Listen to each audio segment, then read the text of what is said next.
మీరు కొత్తగా business start చేయాలనుకుంటున్నారా? మార్చ్ 16, 17న హైటెక్స్ లో ఫ్రాన్సెస్ ఇండియా బిగ్గెస్ట్ ఫ్రో ఎక్స్పో. నమస్తే రమ్ గారు. నమస్తే జయ. ఏదైనా స్టోరీ చెప్తారండి? బంగారు గొర్రె కథ చెప్తాను. బంగారు గొర్రె అనగానే ఆసక్తి, బంగారు లేడీలాగా అనిపించింది కదా అవును. నీకు? ఇది అలాంటిది కాదు. కాదండి. పూర్వం చిత్రావతి నగరానికి ఒక రాజుగారు ఉండేవారట. ఓకే. రాజుగారికి 2 భార్యలు. పెద్ద భార్యకి ఒక కూతురు రూపవతి, ఆ పిల్ల పేరు నిజంగానే బహురూపసి. రెండో భార్యకి పిల్లలు లేరు.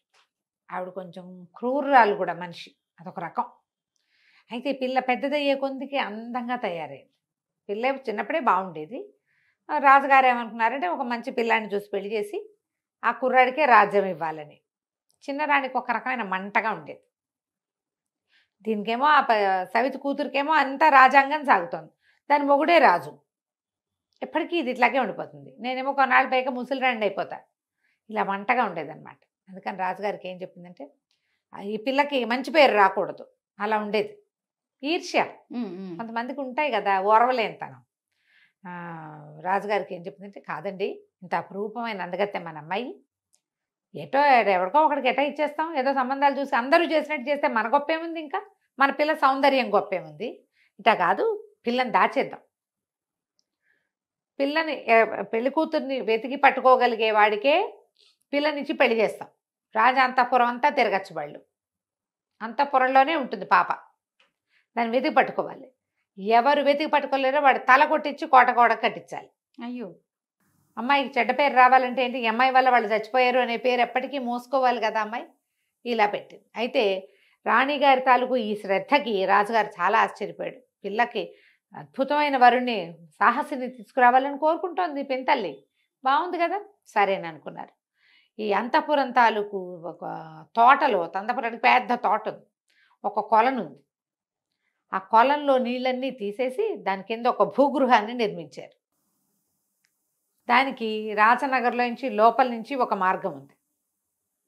అందులోంచి యథేచ్ఛగా తిరుగుతారు. ఆ మండపంలో అమ్మాయిని పెట్టేశారు.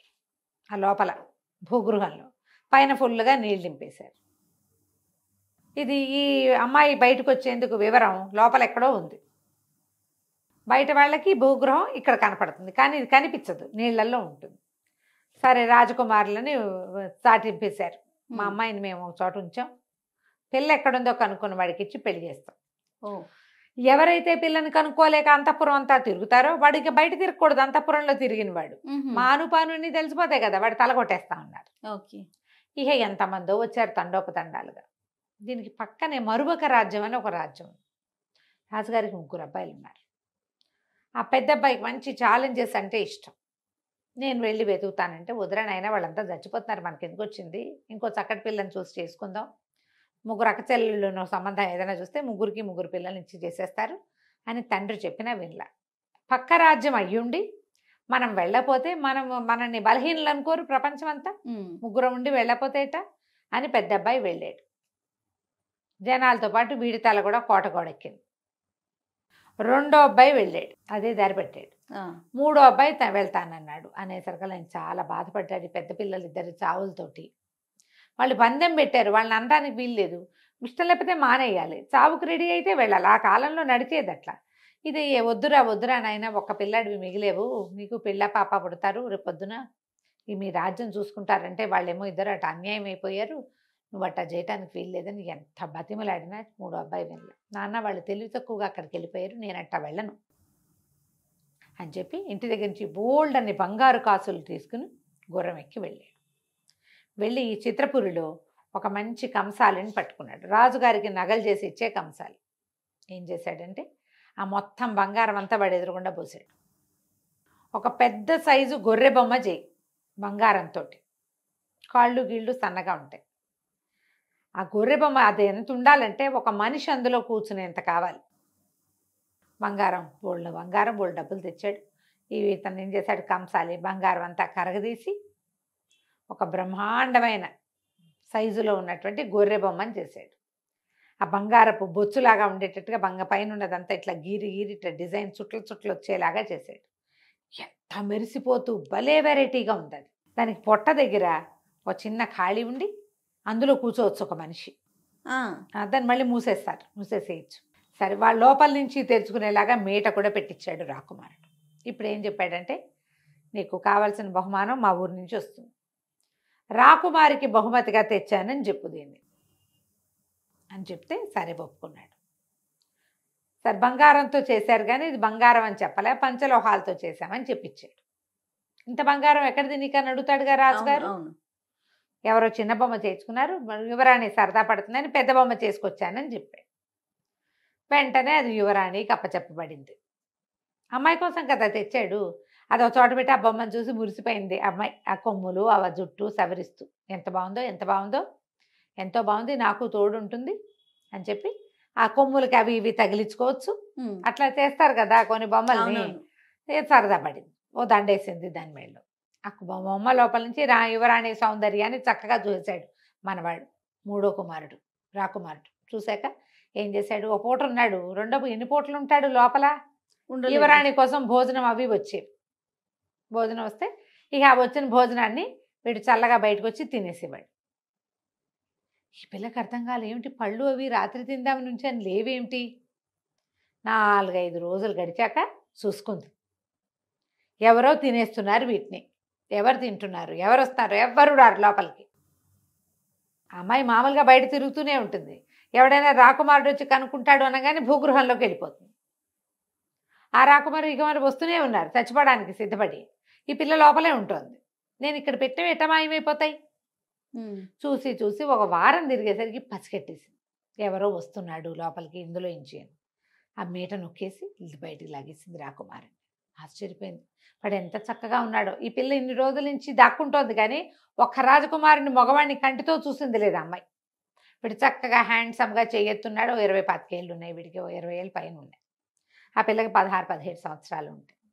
లోపల ఎవరు ఉండరు కదా, ఇద్దరు కలిసి పేక ఆడుకున్నారు, అవి ఆడుకున్నారు, ఇవి ఆడుకున్నారు, కబుర్లు చెప్పని చివరికి ప్రేమ ఆడుకున్నారు కూడా.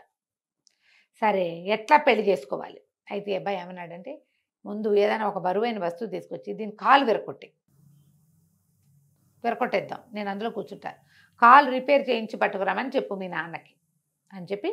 సరే ఏం చేశాడు, అక్కడి నుంచి ఇక్కడి నుంచి వెతుకుని సామాన్లలో, రాజకుమారి సామాన్లలో అంత పెద్ద మందపాటి సామాన్లు ఏం లేవు, ఏదో ఒక దాంతో కాలు విరకొట్టేశాడు. దానికి కొట్టేసి లోపలికి కూర్చున్నాడు. ఈ పిల్ల రెండో రోజు తండ్రికి కబురు చేసింది, గొర్రె బొమ్మ పొరపాటున పడిపోయింది, తోసేశాను, పడిపోయింది, కాలు విరిగిపోయింది, కాలు రిపేర్ చేయించి తెచ్చిపెట్టండి అని. గొర్రె బొమ్మను మోసుకుపోయారు. ఎక్కడికి వెళ్ళాలి అది రిపేర్కి? కంసాల దగ్గరికి వెళ్ళాలి. సరే కంసాల దగ్గరికి వెళ్ళాక ఇక్కడ రాకుమారుడు అందులోంచి బయటకు వచ్చేసాడు. బొమ్మ రిపేర్ చేసి పంపేసేయి అని చెప్పి తను బయటకు వచ్చేసి తన బస, తన గుర్రం అవి కట్టేసి ఉన్నాయి కదా, అక్కడికి వెళ్ళిపోయి చక్కగా ఫ్రెష్గా తయారై రాకుమారుడు అలంకారంలో రాజుగారి దగ్గరికి వెళ్ళాడు.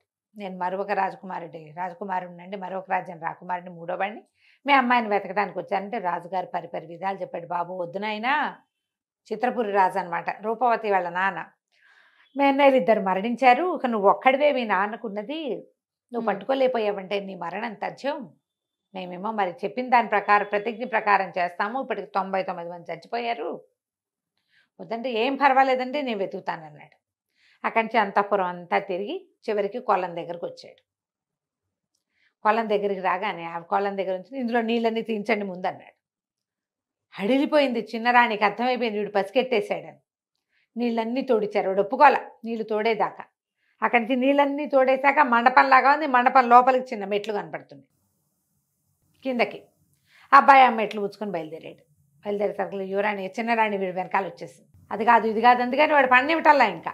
సరే లోపలికి వెళ్ళాక, బాబు ఉండు, ఒక్క నిమిషంలో నేను వస్తానని తలుపు తీసుకొని లోపలికి వెళ్ళి ఏం చేసింది, దాసీలందరినీ లోపల నుంచి పిలిచేసింది అంతఃపురంలో నుంచి. అట్నుంచి ఇంకో తలుపు ఉంది కదా, అంతఃపురం లోపల ఒక తలుపు ఉంది చిన్నది, అందులోకి మనుషులు వచ్చిపోవచ్చు. అక్కడి నుంచి అందరినీ కాకేస్తే ఒక 30-40 మంది దాసీలు వచ్చేసాక సరే రాకుమారి దగ్గరికి వెళ్ళి చెప్పింది, అబ్బాయి మరి 30 మంది అమ్మాయిలు ఉన్నారు, రాజకుమార్తెను నువ్వు గుర్తుపట్టగలిగితేనే నీతో పెళ్ళి, లేకపోతే లేదు. నువ్వు అమ్మాయి ఎక్కడుందో కనుక్కోవటమే కాదు, అమ్మాయి ఎవరో కూడా కనుక్కోవాలి.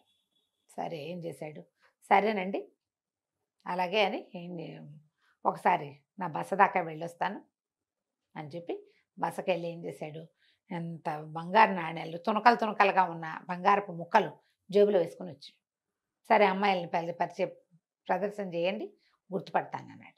అనగానే ఆవిడ ఏం చేసినా మొత్తం 30 మందిని నుంచోబెట్టింది. ఈ అబ్బాయి ఏం చేశాడంటే జేబులో నుంచి బంగారాన్ని ఎత్తి విసిరేశాడు. దాసదాసి గణానికి బంగారం కావద్దు, అందరూ బంగారాల కోసం ఒగ్గారు. ఒక పిల్ల నుంచునుంది. ఒకే రకం బట్టలు ఒకే రకంగా వేసుకున్న ఆ నిలబడ్డ అమ్మాయిని చేపట్టుకున్నాడు. ఇదే రాజకుమార్తె. ఏం చేయలేకపోయింది చిన్నరాణి. 99 మందిని చంపేశారు. 100వ వాడిని కూడా చేసేద్దాం అనుకుంది. 100వ వాడేమో బాలుడైపోయాడు. దాంతో ఇంకా రాజుగారు కాదంటానికి వీల్లేక పెళ్లి చేసేశారు. చక్కగా ఆ బంగారు గొర్రెని అంతఃపురంలో పెట్టించారు. మరొక రాజ్యపు రాకుమారుడికి ఈ చిత్రపురి రాజ్యాన్ని కూడా కట్టబెట్టారు. కథ కంచికి మనం ఇంటికి. నమస్తే. నమస్తే జయ.